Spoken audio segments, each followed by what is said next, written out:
All India action committee for Buddhist personal law द्वारा दिल्ली में एक परिषद आयोजन हुआ।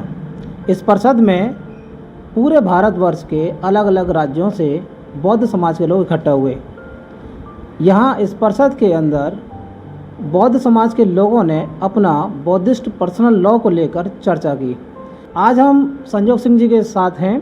हम उनसे जानते हैं कि इस परिषद में, राष्ट्रीय परिषद में, क्या निर्णय लिए गए और ये बुद्धिस्ट पर्सनल लॉ होता क्या है, क्या और किस तरह से बुद्धिस्ट पर्सनल लॉ वर्क करेगा, इन सभी बातों पर आज हम चर्चा करेंगे। तो हमारे साथ में संजोग सिंह जी हैं। संजोग सिंह जी, आपका बहुत बहुत धन्यवाद। सबसे पहले जानना चाहेंगे संजोग जी कि ये बुद्धिस्ट पर्सनल लॉ क्या होता है।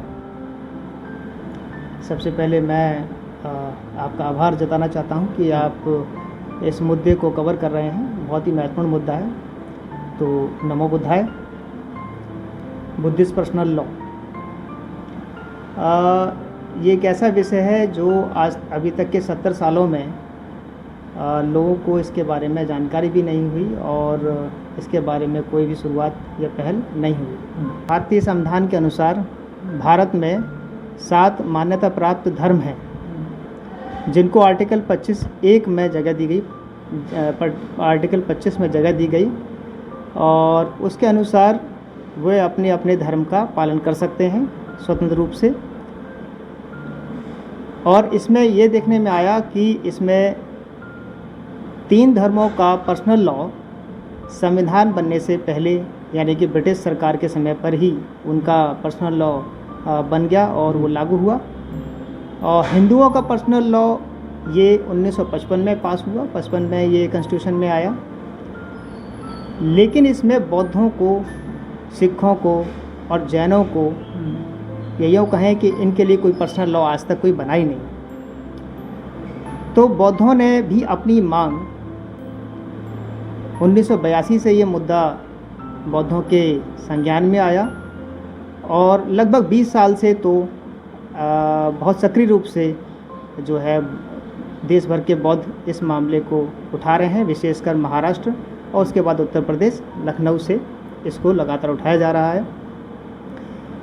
तो इसमें आप देखें कि इसकी क्या आवश्यकता है, क्यों है कि बौद्धों का पर्सनल लॉ की आवश्यकता बौद्ध क्यों महसूस कर रहे हैं। कि जैसे सर हम जानते हैं कि हमारे देश को अगर चलाना है तो देश को चलाने के लिए देश के कानून की आवश्यकता है जो हमारा संविधान है। इसी तरह से ये देश में विभिन्न धर्म के लोग भी रहते हैं और हर धर्म ये चाहता है कि उसको चलाने का अपना कानून होना चाहिए, जिसमें कई धर्मों के तो अपने कानून हैं। तो बौद्ध समाज भी ये चाहता है कि उसका एक पर्सनल लॉ बने और जैसे देश को संविधान चलाता है तो उसी प्रकार बौद्ध समाज ये चाहता है कि उसके समाज को संचालित करने के लिए या उसके कंट्रोल के लिए उसका कंट्रोल बौद्धों के हाथ में हो और बौद्धों का कानून हो और वो कोई भी मामला चाहे सामाजिक हो, धार्मिक हो या कानूनी हो तो बौद्ध कानून से उसकी सुनवाई हो, ना कि किसी अन्य धर्म के कानून से। जी। जब 1955 में हिंदू धर्म का कानून आया, हिंदू कोड बिल के नाम से, तब संविधान में संशोधन करके लाया गया। उससे पहले आर्टिकल 25 में कोई भी विभाजन नहीं थे, लेकिन जब हिंदू कोड बिल पास हुआ तो आर्टिकल 25 में 2 विभाजन किए गए, जिसमें पहले नंबर पर सभी धर्मों को अपने धर्म और अपने मत के अनुसार पूजा अर्चनाएं, उपासनाएं और अपने धर्म का आचरण करने की स्वतंत्रता थी। हर धर्म अपनी तरह से स्वतंत्र है और पालन कर सकता है। लेकिन इसमें एक और सेक्शन बनाया गया, आर्टिकल 2।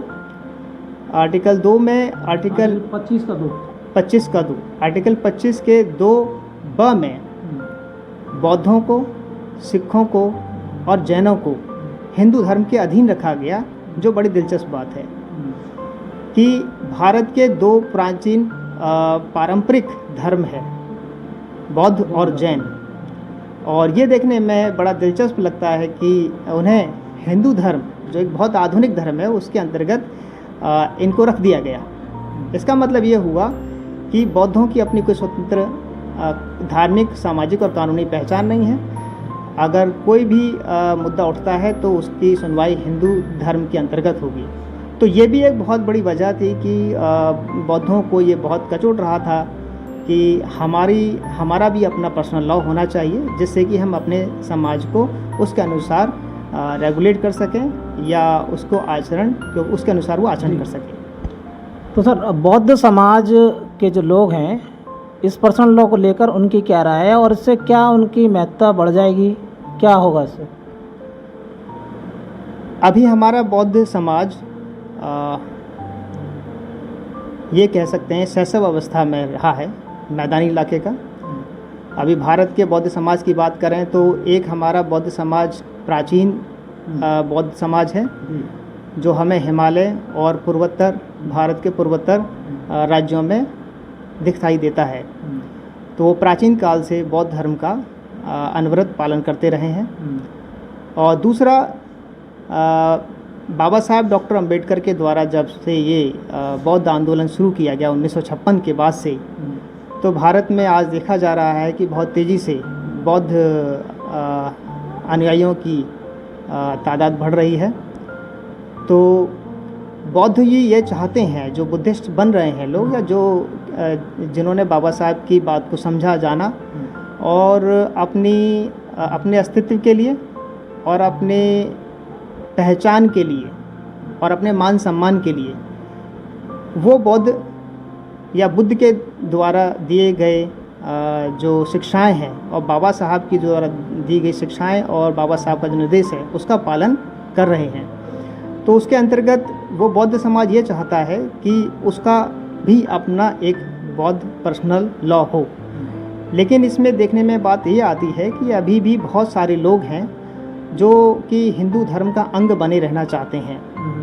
वो कहने को तो अपने नाम के आगे बौद्ध लिख देते हैं या बौद्ध होने बौद्ध के रूप में अपने आप को प्रस्तुत भी कर रहे हैं। लेकिन जब उनसे पूछा गया या उनका अपनी राय ये है कि जब हमारे पास हिंदू कानून है तो हमें बौद्ध पर्सनल लॉ की आवश्यकता क्या है। दूसरी तरफ बौद्ध लोग हैं जिनका ये कहना है कि भाई हमें हमारा बौद्ध पर्सनल लॉ कानून चाहिए, जिसके कुछ कारण मैंने अभी आपको इससे पहले कुछ सुझाए थे, जो लोगों की डिमांड है। तो जो हमारा इसमें ये कहना है कि जो लोग बौद्ध कानून नहीं चाहते हैं और तो वो जो है अपने हिंदू धर्म जैसा उनको लगता है उसमें वो रह सकते हैं, फिर वो ये कहना उनके लिए उचित नहीं होगा कि वे बौद्ध हैं। आगे जानना चाहूँगा, ये बौद्ध पर्सनल लॉ को लेकर जो पूरा संघर्ष है ये कितना पुराना है और इस संघर्ष को कौन सी संस्था कर रही है? बहुत अच्छा प्रश्न उठाया सर। जैसा कि अभी हम इससे पहले भी थोड़ी चर्चा अभी आई कि तकरीबन 20 साल से बौद्ध पर्सनल को लेकर के संघर्ष किया जा रहा है। और ये मामला 1982 से शुरू हुआ था, जब एक केस नागपुर असेंबली में आया विवाह विच्छेद को लेकर के, जिसमें कि जो महिला थी उसे नागपुर असेंबली से कोई भी न्याय नहीं मिला और ये कह कर के उस केस को खारिज कर दिया गया, क्योंकि आपकी शादी बौद्ध रीति रिवाजों से हुई है और चूँकि बौद्धों का कोई लॉ नहीं है तो इसकी सुनवाई हम किसके आधार पर करें। तो इससे उस महिला के साथ यह अन्याय हो गया कि वो उस मुआवजे से वंचित रह गई, जो एक संबंध विच्छेद के बाद किसी महिला का अधिकार होता है, जो तलाक के बाद जो मिलता है। संबंध विच्छेद है ना? जी बिल्कुल, संबंध विच्छेद यानी कि तलाक के बाद इस तरह की घटनाएं, इस तरह के केस जब जाते हैं कोर्ट में, तो बौद्धों को बहुत बड़ी समस्या का सामना करना पड़ रहा है, क्योंकि उन्होंने बुद्ध धर्म को कब से स्वीकार किया, अंगीकार किया, उसका पालन कर रहे हैं, अपने सारे रीति रिवाज, अपने संस्कार भी उससे कर रहे हैं। लेकिन जब कोई बात कानूनन फंस जाती है, सामाजिक के कानून फंस जाती है, तब उनके लिए बड़ा प्रश्न खड़ा हो जाता है अपने अस्तित्व का, अपनी पहचान का, कि बाबा साहब इतनी बड़ी आज़ादी दे के गए, उसके बावजूद भी हमारी कोई पहचान क्यों नहीं अभी तक बनी। संस्था कौन सी है जो उसको लेकर अपना संघर्ष करते हैं? तो सर इसी को आगे बढ़ाते हुए कि 1982 में ये मामला जब नागपुर असेंबली में लाया गया, नागपुर सरकार के सामने लाया गया, तो सरकार ने ये कहकर कि हम जल्दी ही इसका कानून बनाएंगे, और लेकिन उन्होंने ये वादा नहीं निभाया। और ये बात फिर ठंडे बस्ते में चली गई। फिर उसके लगभग काफ़ी साल बाद, कुछ लगभग 15-18 साल बाद, 20 साल बाद, ये मुद्दा जब फिर दोबारा सामने आया कि जब एक सिख महिला ने एक केस अपनी अस्तित्व को लेकर के सुप्रीम कोर्ट में दायर किया। तो उसका कहना था कि भाई जब भी हमें अपने वीज़ा की आवश्यकता होती है तो सरकार वहाँ हिंदू लिख देती है।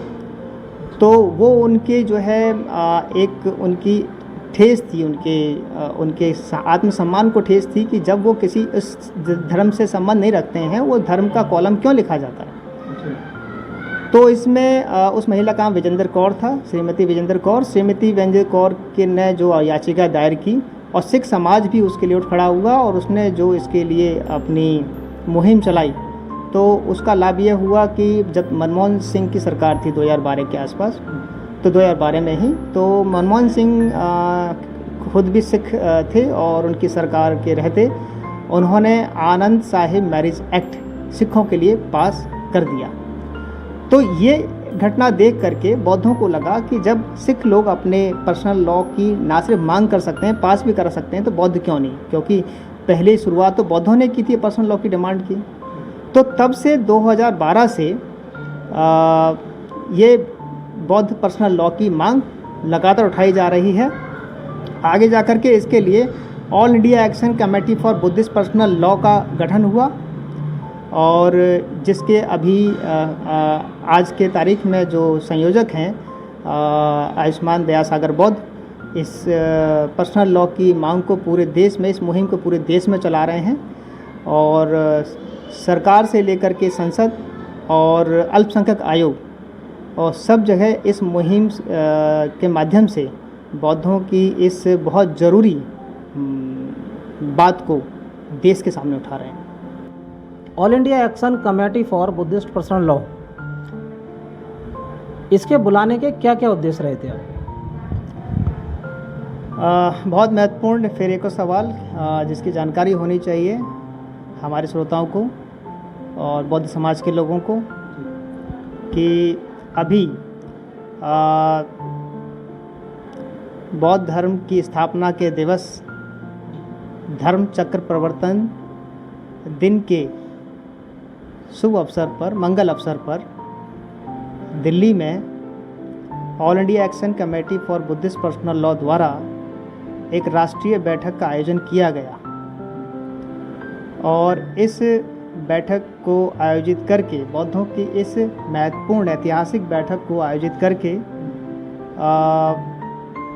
एक्शन कमेटी ने भारत में बौद्ध धर्म के चक्र को आगे बढ़ाने का एक काम किया और इसको बुलाने का, ये 21 तारीख को बुलाई गई थी पिछले संडे, और ऐसे बुलाने के पीछे 3 वजह थी और 3 उद्देश्य इसके कि पहला कि बौद्ध पर्सनल लॉ के विकास की वर्तमान में स्थिति क्या है, कहाँ तक बौद्ध पर्सनल लॉ की लड़ाई आगे तक पहुँची है, कहाँ तक हम लोग इस पर काम कर रहे हैं, प्रयास कर रहे हैं। दूसरा कि भारत के बौद्ध संघों के क्या मत हैं, उनसे हम अपनी मैत्री बढ़ाएं और कैसे उनसे हम एकता बढ़ा सकते हैं, बौद्ध संघों को बुलाना और उनसे बातचीत करना।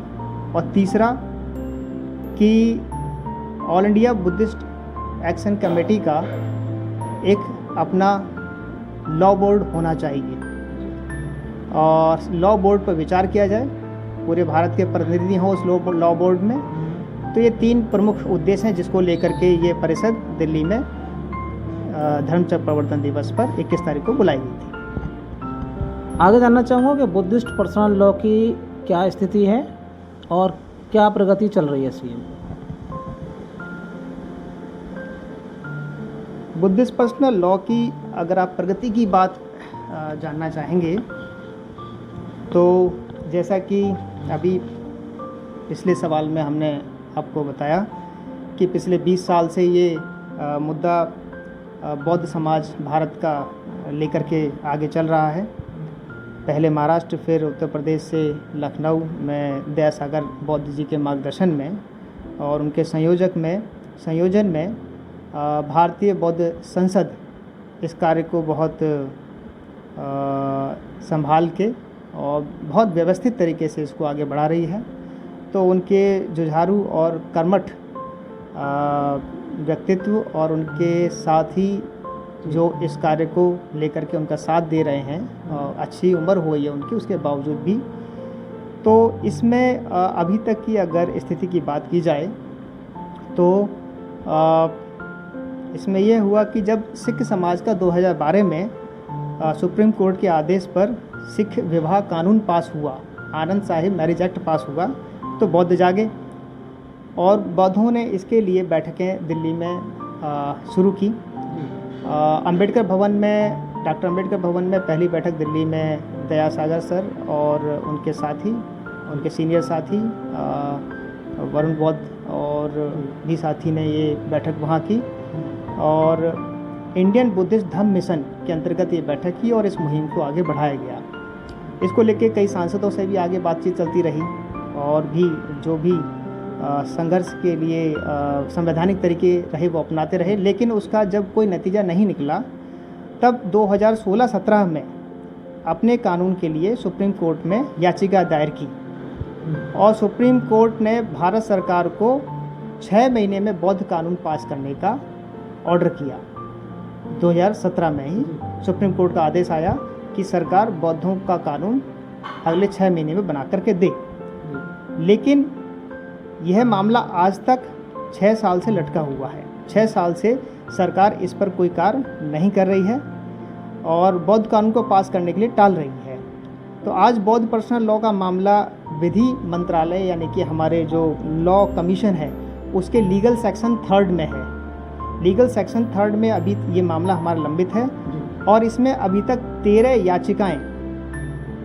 याचिकाएं एक्शन कमेटी के साथ साथ उत्तर प्रदेश, मध्य प्रदेश, दार्जिलिंग, बंगाल की भी लंबित हैं। अब ये देखिए कि जो है जब ये मुहिम आगे बढ़ी तो पहाड़ के बुद्धिस्ट भी इस बार में जागे और वहाँ से भी अपने पर्सनल कानून के लिए मांग उठी। उन्होंने भी याचिका सुप्रीम कोर्ट में दायर की जो अभी भी जो है कानून आयोग के लीगल सेक्शन 3 में लंबित है, जिस पर अभी तक सुनवाई नहीं हुई है और 6 साल से सरकार टाल रही है। फिलहाल ये स्थिति है और एक्शन कमेटी इसकी इसीलिए ये एक कारण था कि ये एक बौद्ध परिषद बुलाई जाए और पूरे देश के लोगों के सामने ये मामला रखा जाए, उनका मंतव्य लिया जाए और इस पर क्या तेज़ी लाई जा सकती है मौजूदा हालात में, उस पर कार्य किया। सरकार आप कह रहे हैं कि 6 साल से इसको लटकाए हुए, बावजूद इसके कि सुप्रीम कोर्ट ने अपना वर्डिक्ट दे दिया इस मामले में, तो क्या माना जाए कि सरकार एक तरफ यूसीसी जो कानून है उसको लाना चाह रही है, इस वजह से शायद इसमें कुछ बहुत सही बात आपने छेड़ी सर।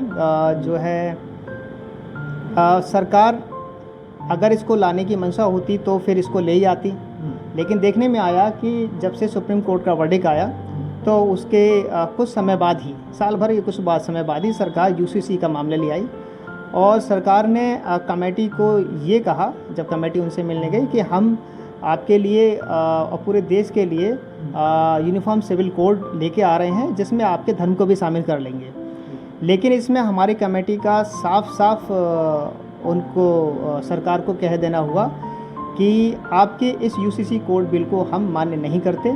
वो इसलिए का मान्य नहीं करते कि इसमें एक कंडीशन है कि यूनिफॉर्म सिविल कोड में वही धर्म शामिल होंगे जिनका अपना पर्सनल लॉ होगा।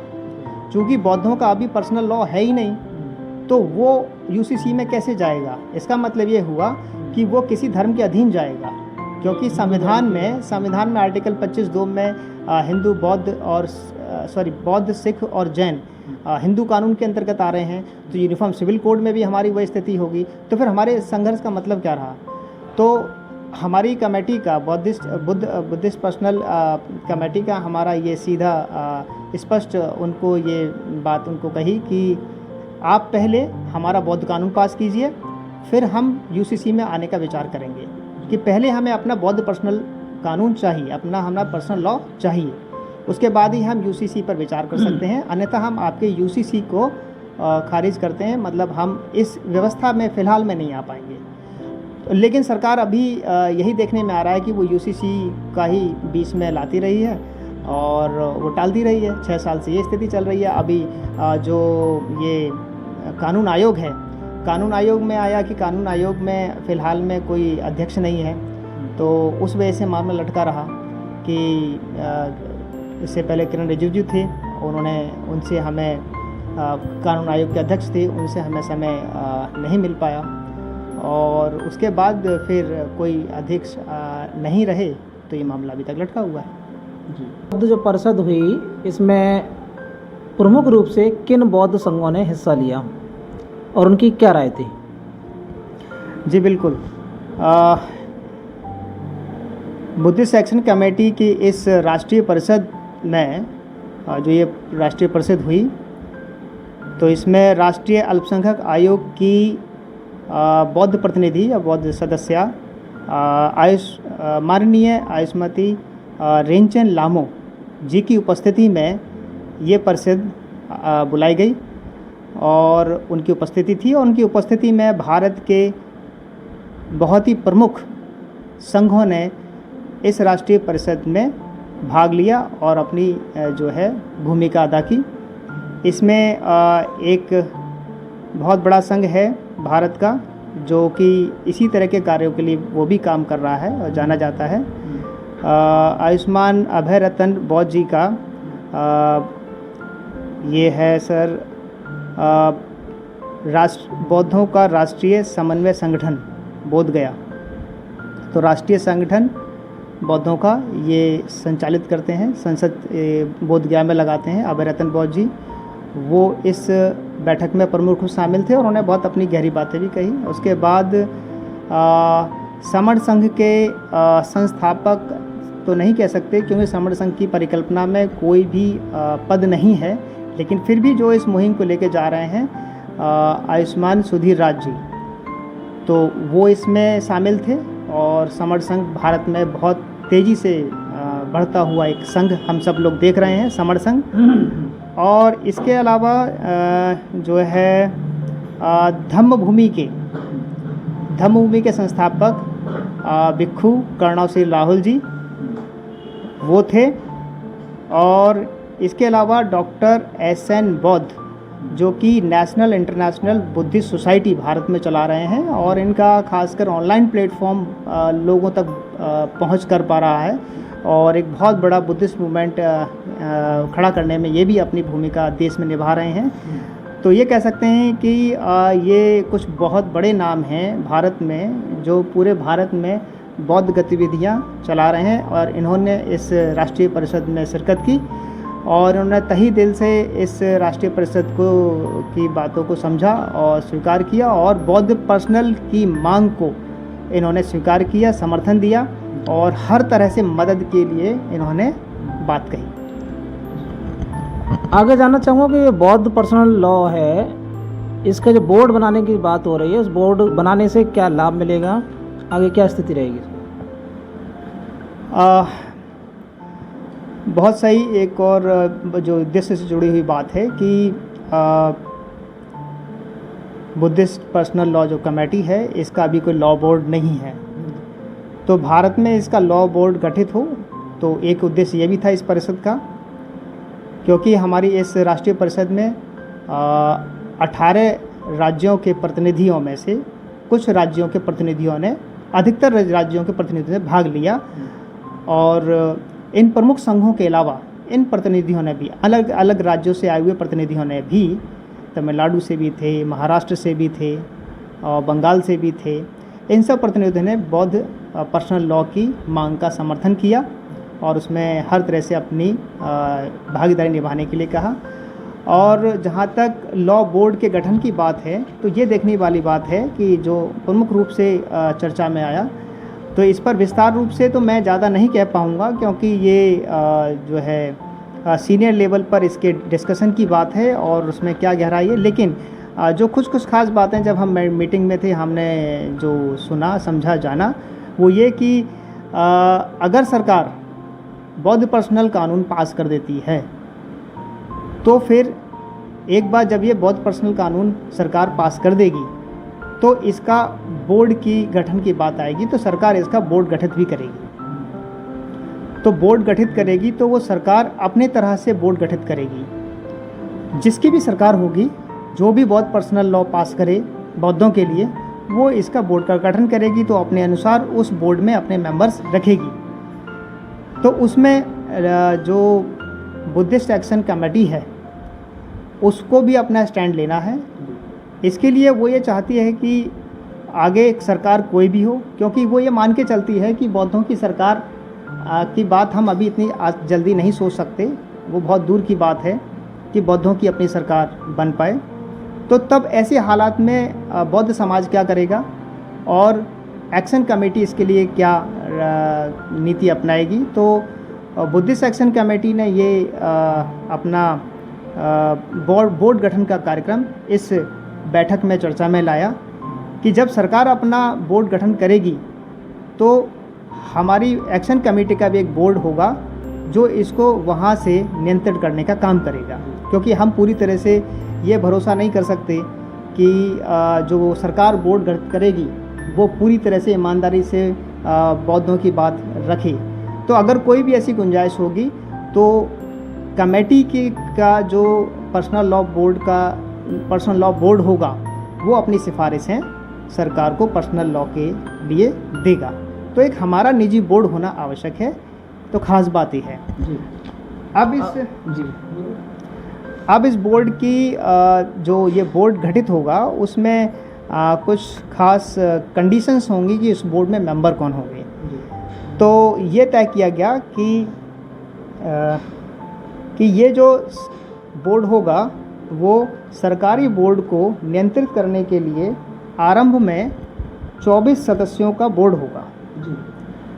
24 सदस्यों का बोर्ड होगा और आवश्यकता अनुसार संख्या बढ़ाई जा सकती है, जिसमें सभी भारतीय होंगे। खास बात, ये बोर्ड में कोई भी विदेशी बुद्धिस्ट नहीं होगा, सभी भारतीय होंगे, क्योंकि भारतीयों के पर्सनल लॉ का मामला है। इसमें एक और कंडीशन है कि जो इसमें मेंबर होंगे उन्हें भली भांति बौद्ध दर्शन और पाली भाषा का ज्ञान होना ज़रूरी है। और पाली भाषा के लिए कम से कम 10वां स्तर उनका किया हुआ हो। उनको 10वें स्तर की पाली भाषा का ज्ञान होना आवश्यक है, क्योंकि बौद्धों की बात रखनी है तो कोई अबौद्ध तो रखेगा नहीं।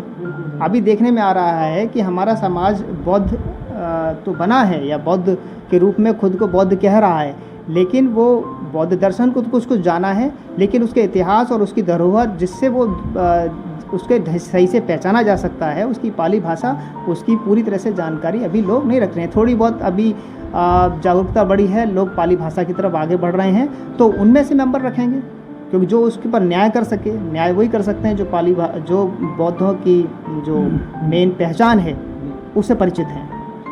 मैं लेकिन एक चीज़ और जानना चाहूँगा कि बौद्ध समाज में एक सुगबुगाहट बनी हुई है या कुछ दूसरे लोगों के द्वारा ऐसा स्थापित किया जाना कोशिश की जा रही है कि हिंदू कोड बिल बाबा साहब लेकर आए, उसके बाद भी बुद्ध पर्सनल लॉ की क्या आवश्यकता हो रहेगी। तो क्या इसमें कॉन्ट्रडिक्शन है या कोई समानता है या क्या चीज़ है इसमें, उसको थोड़ा क्लेरिफाई करें। बहुत सही प्रश्न उठाया। ये समाज में अभी बहुत जो बुद्धिस्ट लोग जो जिनकी इसकी जानकारी होती जा रही है और जो थोड़ी बहुत भी अच्छी तरह से जागरूक हैं, तो उनका ये कहना है कि बाबा साहब तो भाई हिंदू कोड बिल लाए थे, तो बौद्ध कानून तो बाबा साहब नहीं लाए, तो इसकी क्या आवश्यकता है। तो इसकी तो और दूसरा ये भी पूछा जा सकता है कि फिर ये भी लोग सवाल करते हैं कि बाबा साहब अगर आज आप लोग बौद्ध पर्सनल लॉ की बात कर रहे हैं तो बाबा साहब ही बौद्ध पर्सनल लॉ क्यों नहीं लेके आए।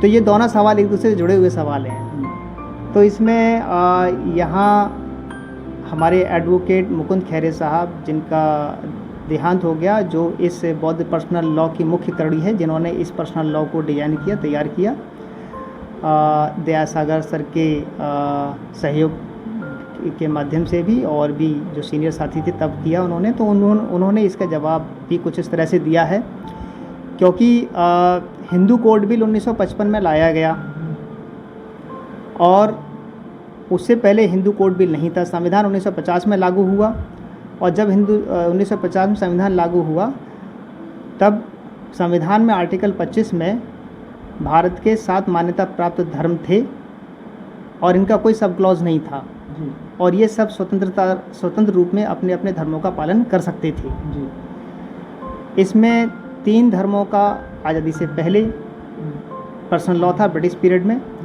और हिंदुओं का पर्सनल लॉ बिल जो है 1955 में पास हुआ। 1955 में उनका पास हुआ, और क्योंकि 1955 तक भारत में अगर इस बात को मांग को उठाना था तो बौद्धों को उठाना था, लेकिन देखने वाली बात यह है कि बाबा साहब ने बुद्धिज़्म को एम्ब्रेस किया, या बौद्ध धर्म स्वयं भी अंगीकार किया और एक बौद्ध समाज खड़ा किया, लाखों लोगों को बुद्धिस्ट बना करके मुहिम छेड़ दी, वो 1956 के बाद की है। लेकिन उससे पहले ही 1955 में हिंदू कोड बिल आ गया, और हिंदू कोड बिल में बौद्ध, जैन और सिखों को के लिए अलग से कॉलम बना करके, हिंदू कानून के लिए जब कॉलम बनाया, उसमें हिंदू कानून के अंदर आर्टिकल 25(2)(ब) में बौद्ध, सिख, जैन को रख दिया। तो उससे जो है भारत में बौद्ध धर्म की अलग से बात होने के बावजूद उसकी स्वतंत्र पहचान नहीं रही, वो बौद्ध कानून के अंतर्गत आ गया, नहीं हिंदू कानून के अंतर्गत आ गया। और बाबा साहब ने 1956 में इसको बुद्धिज़्म को अंगीकार किया और उसको बढ़ाया। तो देखने वाली बात यह है कि जब हिंदू कोड बिल आया, हिंदू कोड बिल में जब बौद्धों को उसके अंतर्गत रख दिया गया, तब उस वक्त कौन था जो आवाज़ उठा था? अगर थे तो पहाड़ों के बुद्धिस्ट थे, हिमालय के, पूर्वोत्तर के, लेकिन चूँकि वो वैसे ही चीन से सटे हुए हैं इलाके हैं और उनको वहाँ की समस्याओं का सामना करना पड़ता है, और उसकी वजह से उन्हें भारत में भी समर्थन की आवश्यकता होती है। तो वो तो वो भारत की इस राजनीतिक परिस्थिति के साथ ज़्यादा तालमेल उस वक्त नहीं बैठा के चलते थे, ये आज तक हम देखते आ रहे हैं। तो इस वजह से उन्होंने इसकी मांग नहीं उठाई, क्योंकि उस वक्त वही बुद्धिस्ट थे। क्योंकि बाबा साहब बुद्धिस्ट नहीं थे तो इसकी बात भी बीच में नहीं आई थी, क्योंकि हिंदू कोड बिल बाद में आया। तो ये हुआ कि इसके बाद कि जब बाबा साहब ने बुद्धिज़्म को अडॉप्ट कर लिया, तो बाबा साहब का हो सकता है कि वो बहुत अच्छा प्रयास करते इसमें, लेकिन बाबा साहब हमारे बीच से जल्दी चले गए 2 महीने के अंदर दीक्षा के लेने के बाद। तो फिर जो बाबा साहब ने बौद्ध खड़े किए, तो ये उनकी नैतिक जिम्मेदारी बन गई कि वो खुद को हिंदू कानून से आज़ाद करें। तो फिलहाल में वही बौद्ध जो बाबा साहब के बौद्ध आंदोलन से बौद्ध जो खड़े हुए हैं, वही अपनी नैतिक जिम्मेदारी को निभाते हुए बौद्ध कानून से आज़ाद होकर अपने अस्तित्व की लड़ाई लड़ रहे हैं। जो बाबा साहब जिस पहचान के लिए आज तक लड़ते रहे कि इस समाज को, भारत के दबे कुचले समाज को और भारत के सभी समाजों को जिनकी एक ऐतिहासिक पहचान ही ख़त्म कर दी गई, उनको एक पहचान मिली। तो उनको पहचान मिलेगी जब उनका अपनी मान्यता किसी और मान्यता से कंट्रोल ना हो। तो इसमें जो हिंदू कानून के अंतर्गत एक बंधक के रूप में बौद्धों को बंधक बनाया गया, उससे आज़ाद करने की बात जो है आज के बौद्ध कर रहे हैं, जो उनको करनी चाहिए। The Buddhist personal law bill act 2018 का जो ड्राफ्ट है, उस ड्राफ्ट में किन मुख्य विषयों को रखा गया है, ये और बताएं। बहुत ही महत्वपूर्ण प्रश्न है ये। एक बार फिर बौद्ध पर्सनल लॉ बिल 2018, इसको शुरुआत में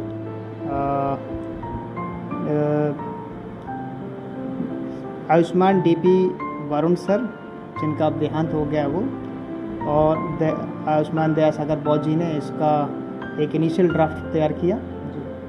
फिर बाद में महाराष्ट्र से, नागपुर से एडवोकेट मुकुंद खैरे सर, इनका भी देहांत हो चुका है, इन्होंने फाइनल ड्राफ्ट तैयार किया।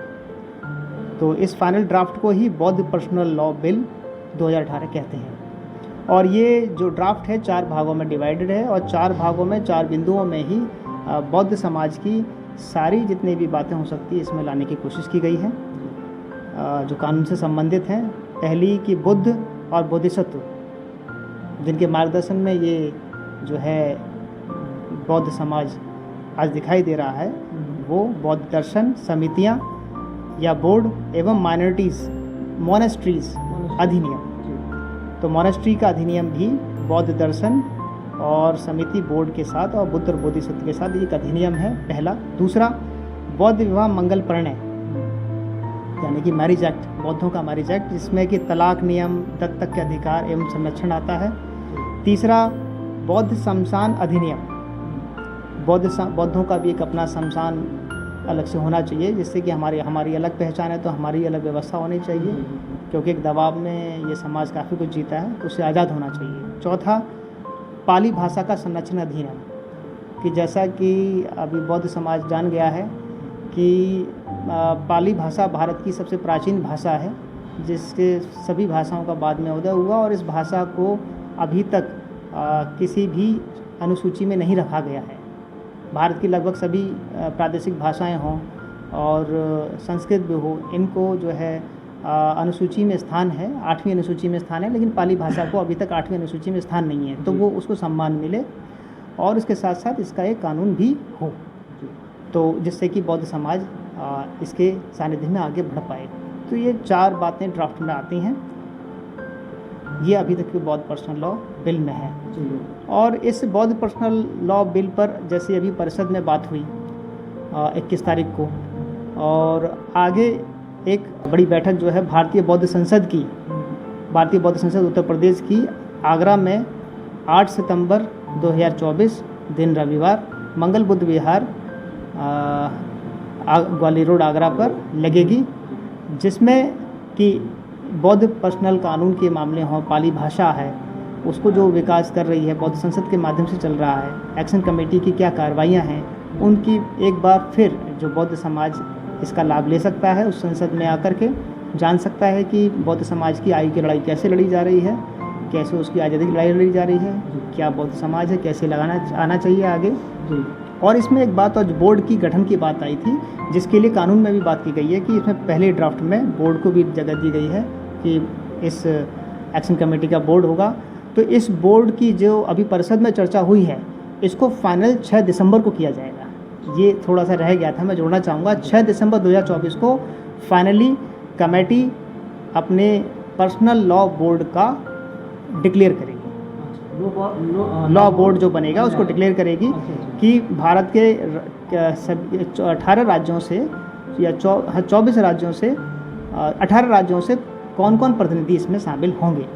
तो इसके लिए यही समिति ने संदेश दिया, परिषद ने संदेश दिया कि बौद्ध समाज इसके लिए तैयार रहे, ये आपकी लड़ाई है और ये किसी एक की लड़ाई नहीं है। पूरे बौद्ध समाज को, पूरे देश से बौद्धों से आह्वान किया जाता है कि बोर्ड में अपनी भागीदारी निभाएं और देश में अपनी एक अलग पहचान बनाएं। तो ये थे हमारे साथ में संजोग जी, जो भारतीय बौद्ध संसद उत्तर प्रदेश के सदस्य हैं।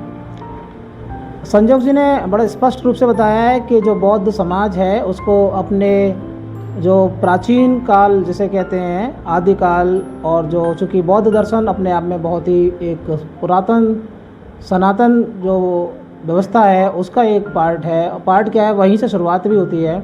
और एस धम्मो सनातनो जो वाक्य है वो बुद्ध ने अपने धम्मपद में कई बार कहा है, उसको हम उसको आगे बढ़ाएं और पाली भाषा को विशेष तौर पर हम सीखें, ऐसा बौद्ध अनुयायियों से इनकी अपेक्षा है, एक संदेश भी है। इसी के साथ में आप सभी का धन्यवाद।